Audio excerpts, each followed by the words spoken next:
My worst day in Vietnam. I broke the rules and got shot.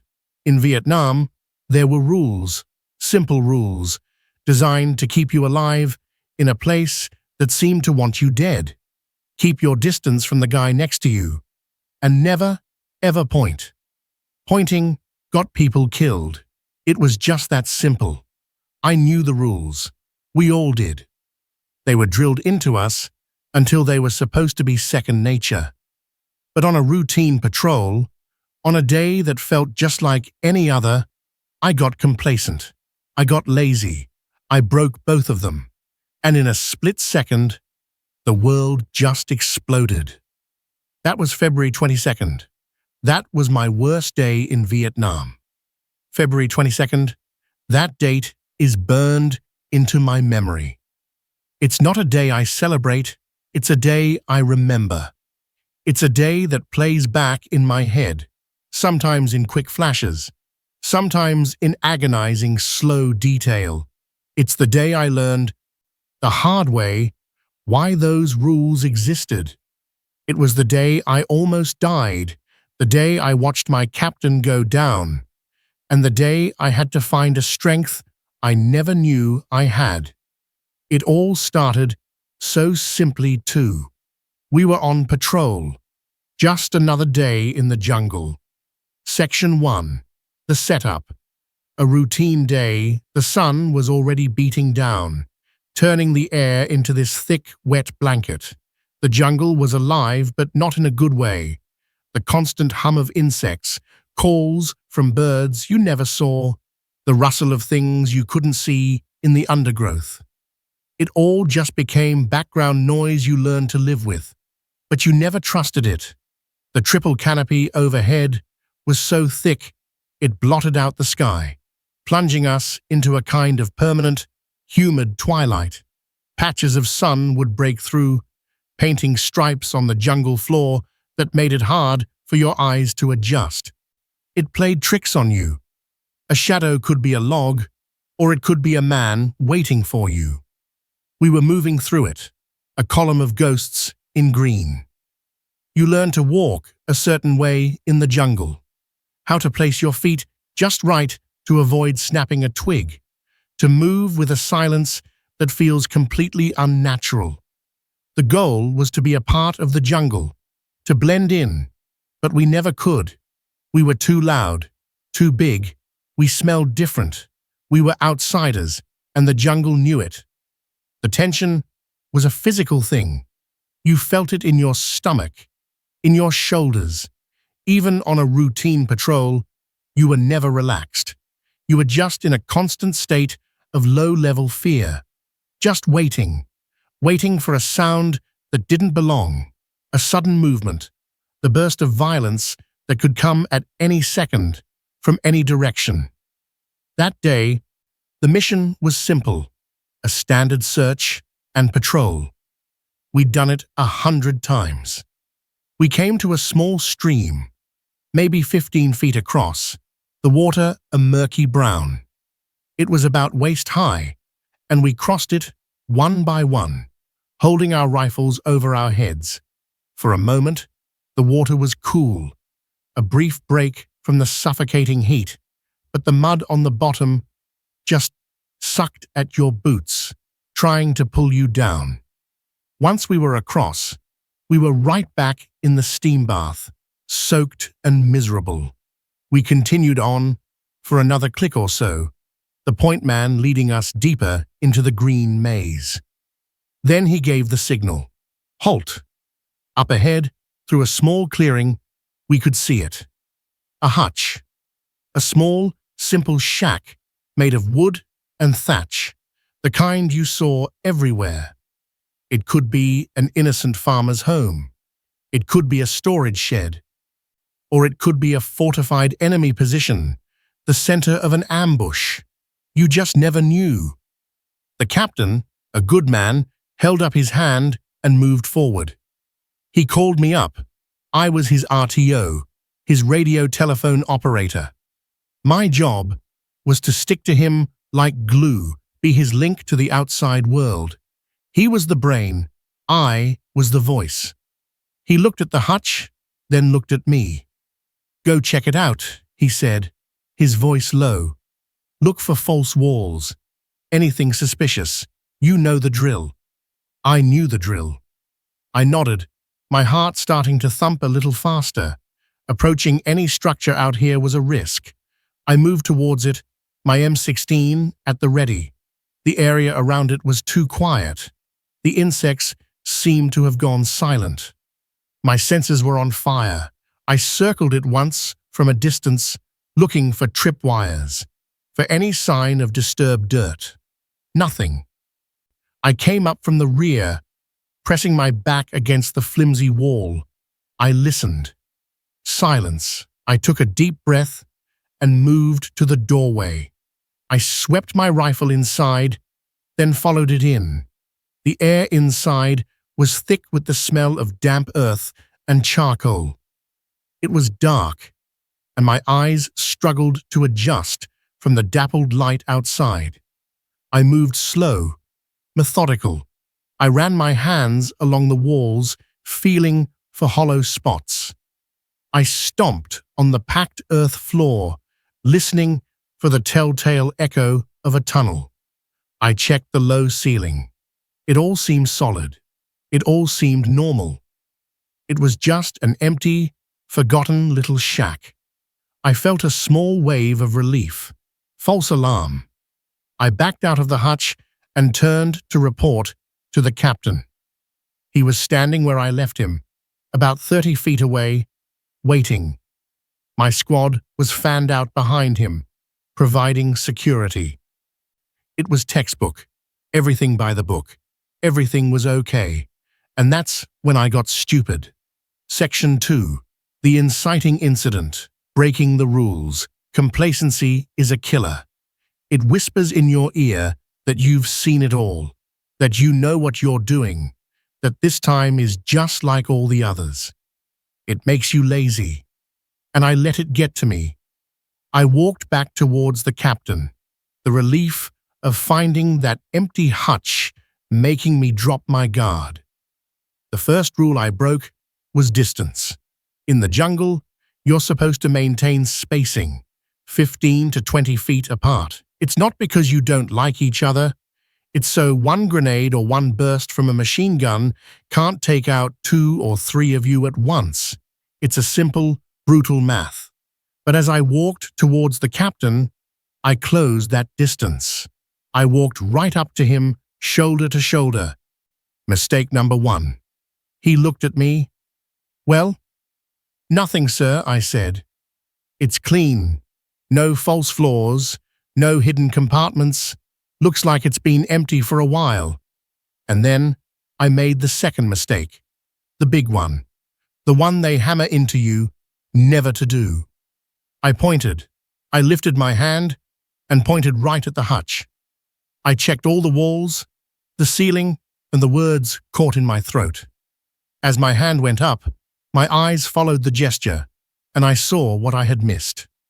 I saw what our whole unit had missed. Tucked just under the thatched overhang, almost invisible against the dark wood of the doorway, was a small, homemade antenna, a thin wire running up from inside the hutch. It was a command-detonated mine, or an observation post. It didn't matter. It meant they were here. They were watching us.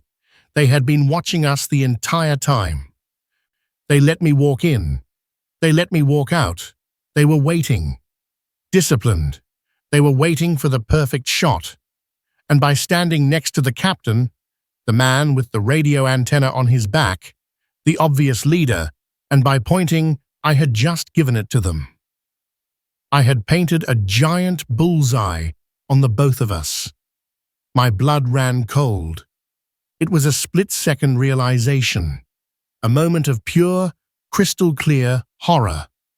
My mouth opened to scream a warning, but it never came out. Before I could even process the thought, before I could lower my arm, the jungle erupted. It wasn't a bang. It was a physical force, a deafening, tearing roar that ripped the air apart. A burst of automatic fire from a machine gun. So close, it felt like it was inside my head. It came from the tree line, directly in front of us. They had us. They had us cold. The first round felt like a punch from a heavyweight. It didn't hit me, but it sheared the strap of my radio pack clean off my shoulder. The heavy PRC-25 radio slammed into the dirt. A fraction of an inch to the right, and it would have taken my head clean off. But they weren't aiming for the pack. They were aiming for the men. Section 3. The rising action. The ambush and injury. The world dissolved into a blur of noise and pain. In the same half-second, my radio was ripped away.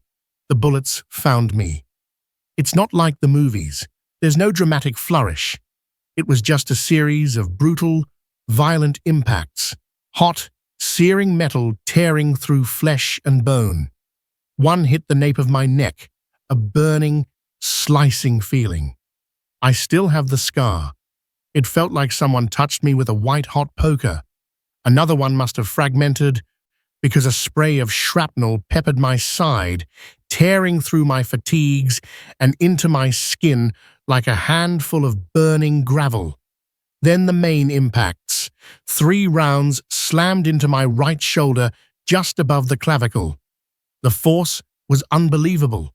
It was a solid, crushing blow that lifted me clear off my feet and threw me backwards like a rag doll.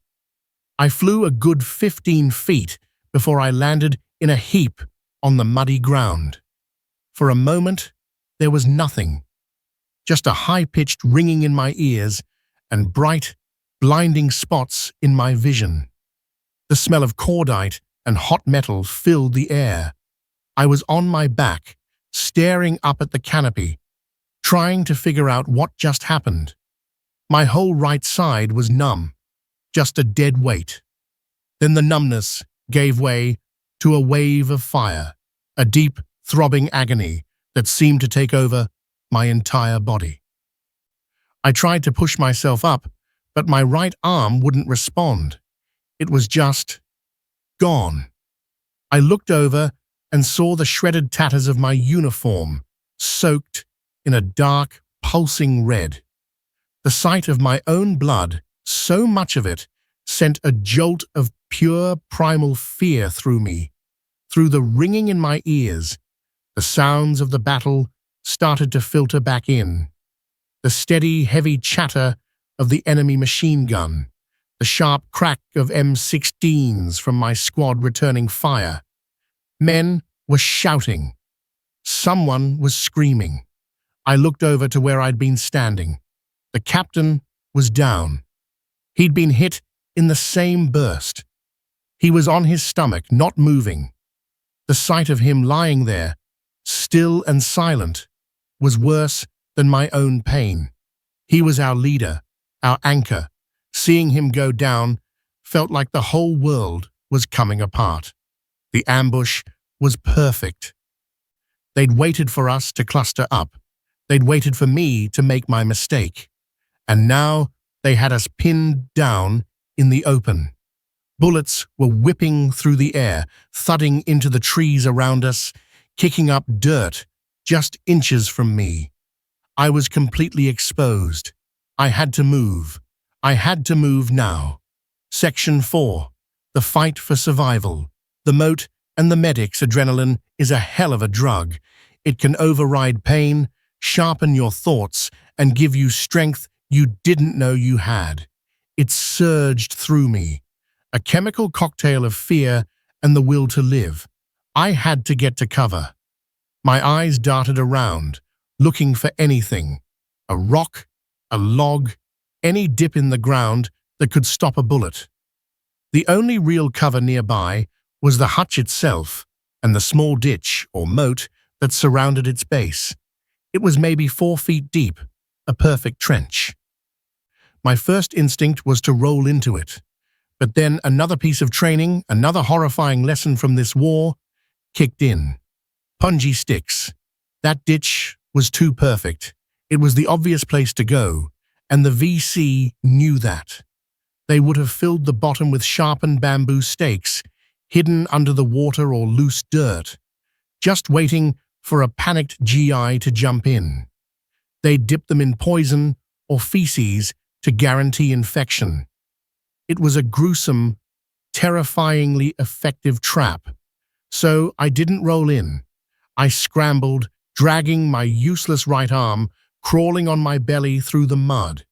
I crawled right up to the edge of that moat, pressing myself flat against the ground, trying to be as small as possible.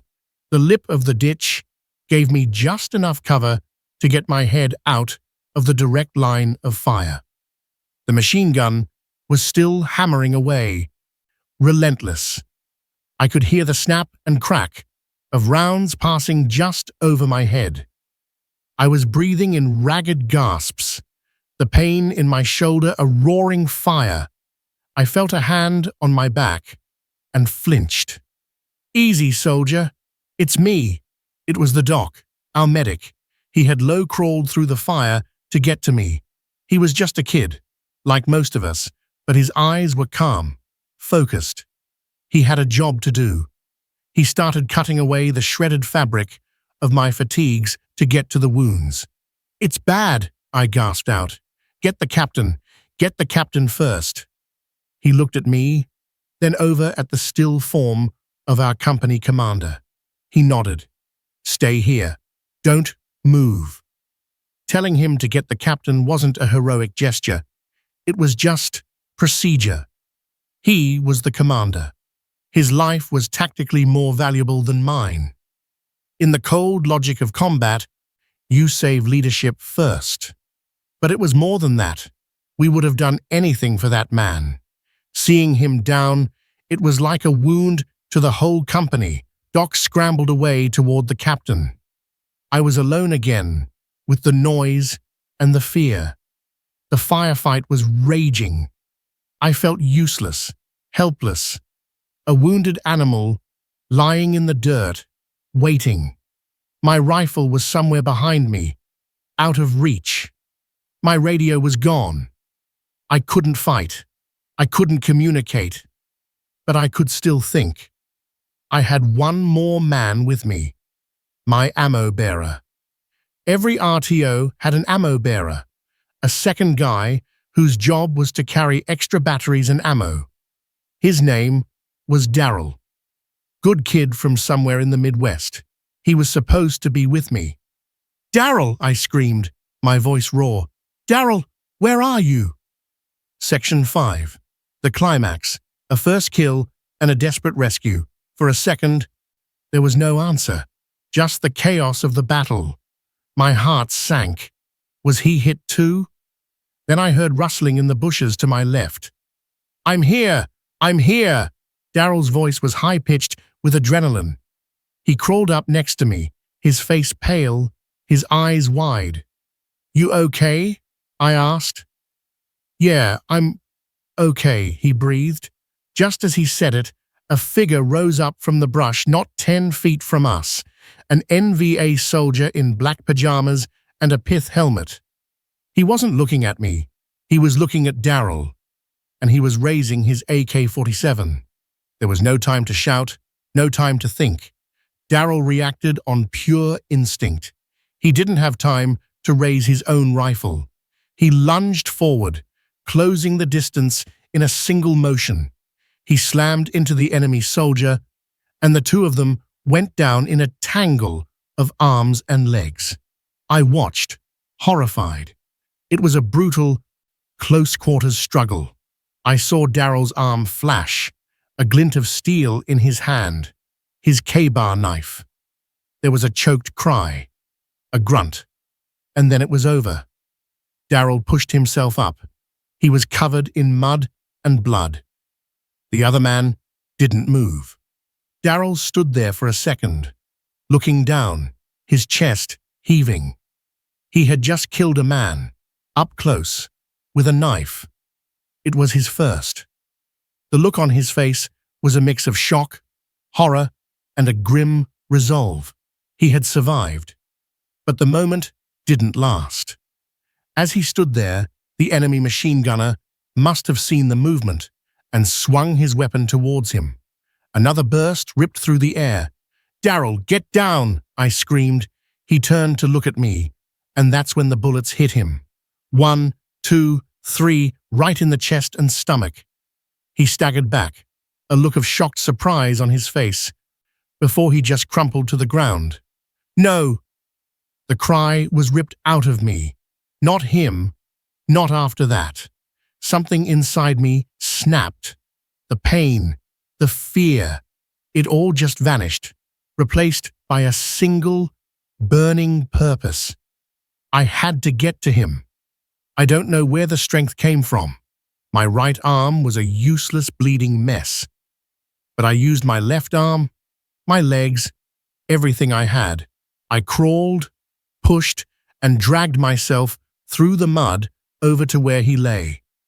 He was conscious, but just barely. His eyes were fluttering. His breathing was a shallow, gurgling sound. The front of his uniform was soaked through with blood. "Hang on, Daryl," I said, my voice shaking. "You're gonna be okay, just hang on." I tore open his field dressing with my teeth and my one good hand. I tried to press it against the worst of the wounds, but there was too much blood. It was hopeless. He was dying. I could see it in his eyes. The light was going out. "Don't you quit on me," I said, my voice cracking. "Don't you dare." He was fading. I had to keep him here. I did the only thing I could think of. I started singing. It was stupid, absurd, lying in the middle of a firefight, covered in blood and mud, holding my dying friend. I started to sing cadence, the same stupid marching songs from basic training. "I don't know, but I've been told," I sang, my voice hoarse and shaky. "Eskimo women are mighty cold." Daryl's eyes flickered. He focused on me. A tiny, grim smile touched his lips. C-130, rolling down the strip. I kept going, my voice getting a little stronger. "Airborne daddy, gonna take a little trip." I didn't stop. I sang every cadence I could remember. I talked to him. I told him he was going home, that he was going to see his family again. I told him anything I could think of to keep him tethered to the world. All around us, the battle raged on. I didn't even notice. In that moment, the only thing that mattered was the fading life of the boy in my arms. Section 6. The Aftermath. A gunship evacuation time lost all meaning. It could have been minutes or an hour. My whole world had shrunk to the size of Daryl's face. My mission reduced to just keeping him breathing.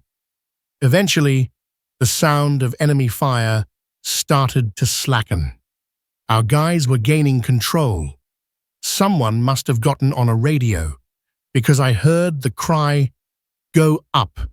Medevac! Medevac on the way!" A new hope, sharp and painful, cut through my exhaustion. We were going to get out. Daryl was going to make it. The medic crawled back over. He took one look at Daryl, and his face went grim. He quickly put a better dressing on my shoulder. "We got to get you both to the LZ," he said, pointing to a small clearing about 50 yards away. "Choppers inbound." Then the bad news came over someone's radio.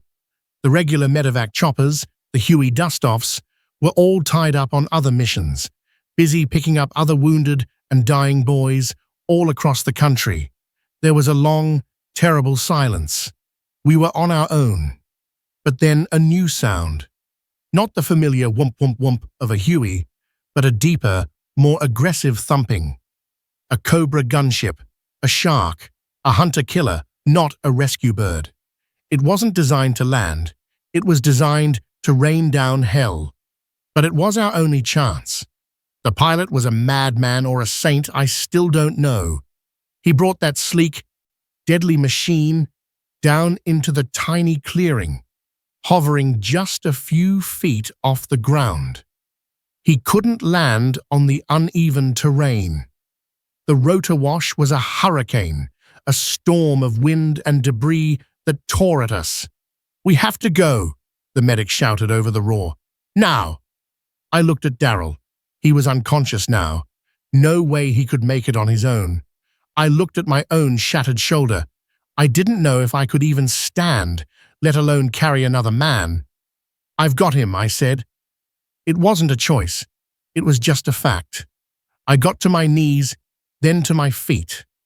The world swayed. Black spots swam in my vision. The pain in my shoulder was a white-hot nova. I ignored it. I bent down and hooked my one good arm under Daryl's shoulders. "Help me," I grunted to the medic. Together, we hoisted him up. I took most of his weight, draping his body over my good shoulder. He was heavy, a dead weight. Every step was agony. My legs trembled, my lungs burned. 50 yards to that chopper felt like 50 miles. We stumbled through the mud, half carrying, half dragging him toward the noise and the wind. The gunship's crew chief was leaning out of the open cockpit, waving us on, his face a mask of pure urgency. When we finally reached the chopper, there was no elegant way to do this. We just shoved him in. We pushed his limp body into the narrow space behind the pilot's seat. Then it was my turn. The crew chief grabbed the front of my fatigues and hauled me in like a sack of potatoes. I collapsed onto the floor of the cockpit, right on top of my friend. The pilot didn't waste a second. The nose of the Cobra dipped and the ground fell away. We were out.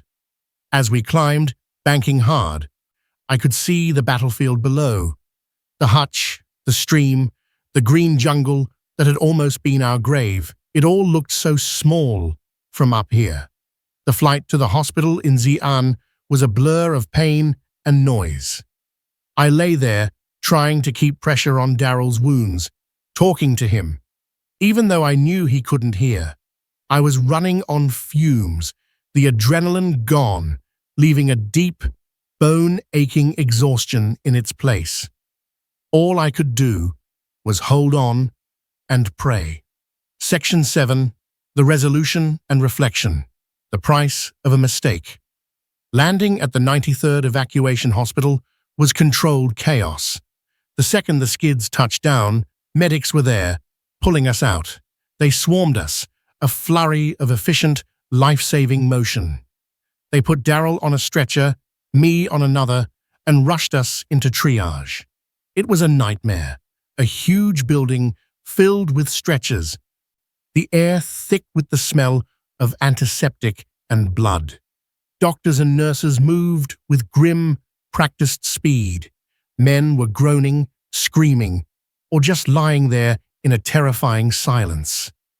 This was the butcher's shop, the receiving end of all the violence we had just escaped. They wheeled Daryl away to surgery. I never saw him again. I was taken to another area where they cut the rest of my uniform off, and a doctor started looking at my shoulder.